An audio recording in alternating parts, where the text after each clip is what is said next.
अगर सम्मान के साथ किया जाए तो कोई काम छोटा या बड़ा नहीं होता। हमारे आसपास ऐसे लोग भी मिल जाएंगे जो बहुत पढ़े लिखे होने के बावजूद ऐसे काम करते हैं जिसे करने के लिए पढ़ाई लिखाई की खास जरूरत नहीं होती। एक ऐसा ही काम है चाय बेचना।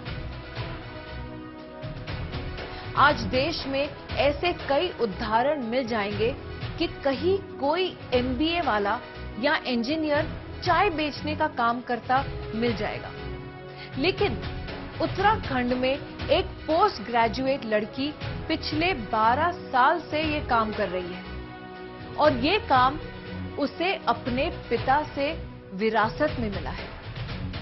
साल 2014 में चाय खूब चर्चा का विषय बनती है, क्योंकि एक चाय वाला देश का प्रधानमंत्री बन जाता है और उसके बाद चाय के प्रति मान, सम्मान और प्रतिष्ठा का नजरिया पूरी दुनिया का बन जाता है। और इसी तरह से अपने मान, सम्मान और प्रतिष्ठा के लिए एक एमए पास लड़की चाय की ये दुकान खोलती है ताकि उसका और उसके परिवार का पूरी तरह से भरण पोषण हो सके। आइए आपको इसी की दुकान में लिए चलते हैं और इसके संघर्ष की कहानी सुनाते हैं कि किस तरह से एक लड़की ने इस चाय की दुकान के जरिए एक सपना देखा है और अपनी जिंदगी को जी रही है।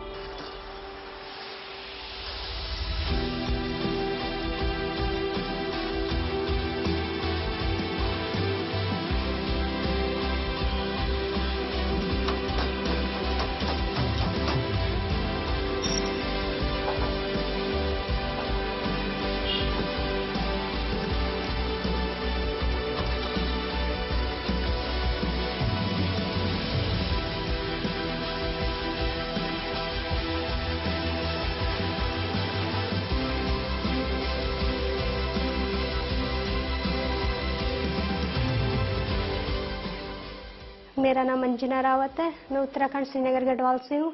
मैं 31 साल की हूँ और मैंने बीए, एमए और एमएसडब्ल्यू किया है और 11-12 सालों से मैं चाय की दुकान चला रही हूँ।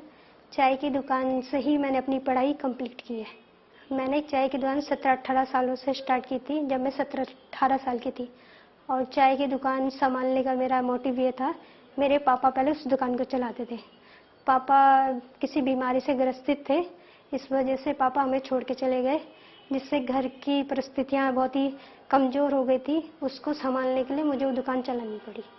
तब से मैं वो दुकान चलाती हूँ।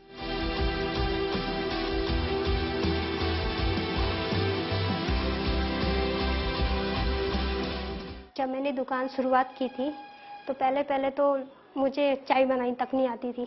मुझे पता नहीं था कि चाय बनाते कैसे, क्योंकि घर पे हमेशा मम्मी करती है काम, दीदी, बड़ी दीदी थी तो वो करती थी काम।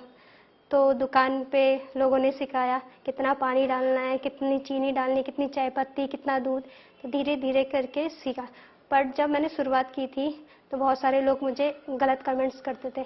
जैसे बॉयज़ जाते थे तो कमेंट्स करते थे, मतलब ऐसा है कि मैं रोल दे रही थी थोड़ा बहुत स्टार्टिंग में कि ऐसे लोग भी हैं जो डिमोटिवेट भी करते हैं।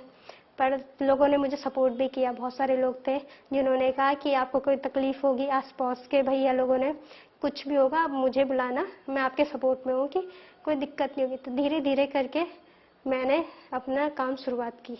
कई बार ऐसा होता था कि कुछ लोग इतना बोल देते थे ना कि मैं रोते रोते घर आ जाती थी। मम्मी को बोलती थी मुझे नहीं करना ये काम, कि मैंने कहा ये काम मैं नहीं करूँगी। फिर मम्मी कहती नहीं करेंगे तो घर का कैसे चलेगा खर्चा, पापा का इलाज कैसे होगा, ये सो। तो फिर नेक्स्ट टाइम फिर ये सोच के चलना था कि वही घर तो चलाना है, खाना भी खाना ही है, चूल्हा भी जलेगा ही, कैसे करेंगे, फिर पढ़ाई भी करनी है। तो इसलिए फिर ये सोच के मैं फिर दुकान चले जाती थी। तब से मैं ये सोच के चलती थी। मोटिवेशन तो मेरी मम्मी थी। और जब भी मैं दुकान पे जाती थी तो मैंने पापा की फ़ोटो रखी है। तो मैं पापा को देखती थी कि जब पापा एक्सपायर हो गए थे तो पापा की फ़ोटो लगाई थी। तो मैं देखती थी जब पापा इतने हमारे लिए करते थे तो हमें भी करना चाहिए, मुझे अपनी मम्मी के लिए करना है। तो मैं मम्मी को लेके सोच के फिर मेरे को ये था कि यहाँ दीदी की शादी भी है अभी, फिर मेरी पढ़ाई भी है, फिर उस समय हमारा घर नहीं था। तो ये घर अब मैंने अभी बनाया है, भले मैंने लोन लेके बनाया है पर मैंने अभी बनाया है। तो उस समय हमारा घर भी नहीं था। तो मम्मी हमेशा बोलती थी हम दूसरों के घर पे रह रहे हैं, कब तक दूसरों के घर पे रहेंगे। तो ये था कि हमें घर बनाना है। तो धीरे धीरे करके मुझे ऐसा सोच सोच के मैं फिर दुकान ही चलाती रही।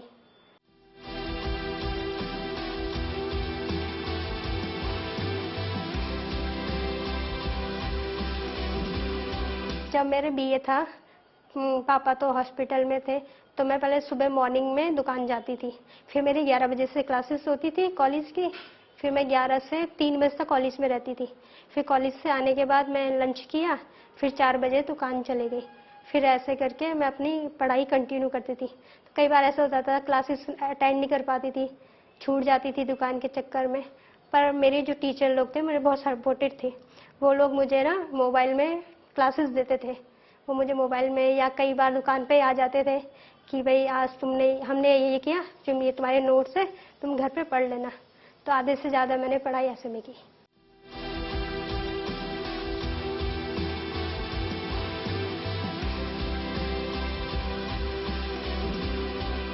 दीदी की शादी मैंने अपनी दुकान से की है, और घर भी मैंने यहीं से बनाया दुकान से। और घर का A to Z, मतलब घर का सामान, राशन पानी, मतलब घर की बिजली का बिल, पानी का बिल, हर चीज़ मैं दुकान से करती हूँ।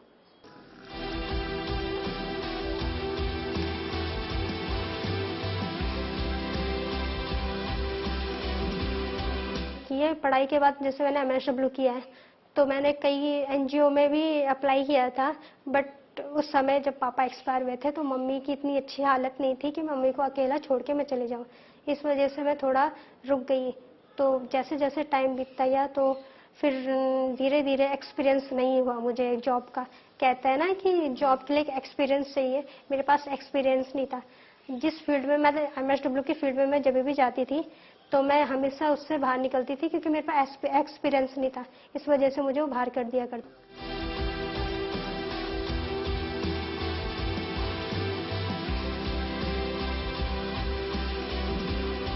कोई काम छोटा बड़ा नहीं होता, और ऐसे नहीं कि अनपढ़ ही लोग चाय ही बेच सकते हैं, पढ़े लिखे लोग भी चाय बेच सकते हैं। आज के टाइम पे एक रोजगार कुछ भी हो सकता है, चाहे वो चाय की दुकान हो या सरकारी नौकरी हो।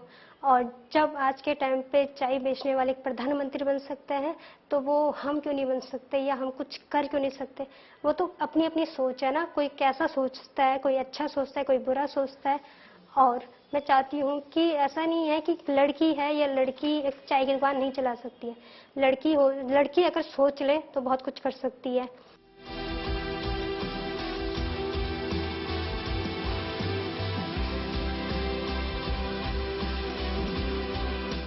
कहते हैं ना कि मंजिल उन्हीं को मिलती है जिनके सपनों में जान होती है। पंखों से कुछ नहीं होता, हौसलों से उड़ान होती है। और इसी तरह अपने हौसलों के जरिए छोटी सी चाय की दुकान से बड़ा सा सपना देख रही हैं अंजना रावत। और ये साबित कर रही हैं कि विकट परिस्थितियों के बावजूद, तमाम चुनौतियों के बावजूद, विपरीत भाव में भी एक लड़की यदि चाहे तो वह कुछ भी कर सकती है। चाहिए तो उसे सिर्फ हिम्मत और उम्मीद, जिसके जरिए अंजना अपने सपनों को पूरा करने का सपना देख रही हैं।